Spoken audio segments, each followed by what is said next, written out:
أعوذ بالله من الشيطان الرجيم. يا أيها الذين آمنوا استعينوا بالصبر والصلاة إن الله مع الصابرين. ولا تقولوا لمن يقتل في سبيل الله أموات بل أحياء ولكن لا تشعرون. ولنبلونكم بشيء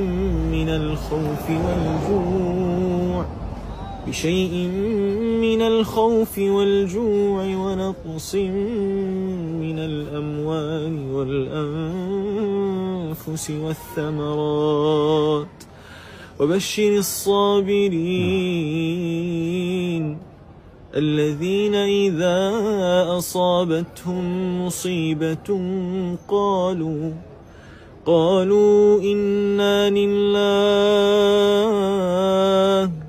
إنا لله وإنا إليه راجعون.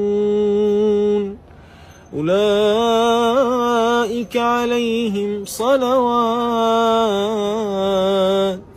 صلوات من ربهم ورحمة وأولئك هم المهتدون.